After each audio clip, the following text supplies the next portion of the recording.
നമസ്കാരം. നമ്മുടെ ഈ കൊച്ചുനാടിന്റെ കഥയാണിത്.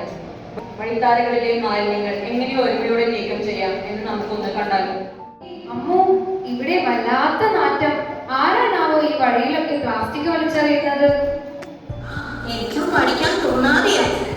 സാങ്കേതിക വിദ്യയല്ല പ്രശ്നം, അതിന്റെ ശരിയായ ഉപയോഗമാണ് പ്രധാനമെന്ന് ഇന്നെനിക്ക് മനസ്സിലായി. ശരി, ഇനി ഞാൻ വൈഫൈ കത്തയല്ല, ബുദ്ധിക്കത്ത.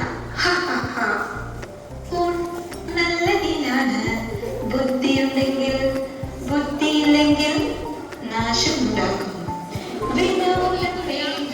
സ്ത്രീധനം പോലെ മനുഷ്യബോധത്തെയും സ്നേഹത്തെയും തകർക്കുന്ന അനാചാരങ്ങൾ അവസാനിക്കട്ടെ എന്ന സന്ദേശം ഞങ്ങൾ ഈ നാടകം വഴി പങ്കുവെക്കുകയാണ്.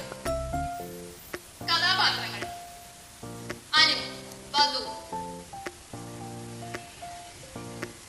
രാമൻ, വധുവിന്റെ അച്ഛൻ.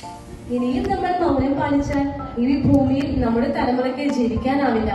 നമ്മൾ ഒരുമിച്ച് ശ്രമിച്ചാൽ ഒരു വലിയ മാറ്റം സൃഷ്ടിക്കാൻ സാധിക്കും. ശക്തി കൊണ്ട് മാത്രമല്ല, ബുദ്ധി കൊണ്ടും നമ്മുടെ ഒത്തൊരുമ കൊണ്ടും. ഇനി വരുന്നൊരു തലമുറയ്ക്ക് ഇവിടെ വാസം സാധ്യമോ?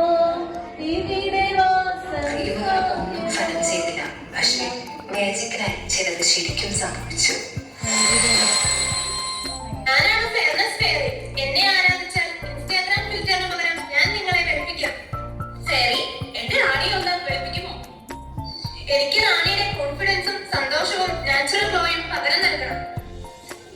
എന്നാൽ ഈ ഡീലിന് ഞാനില്ല. രവിയുടെ വേണേ എല്ലാം എടുത്തോളൂ.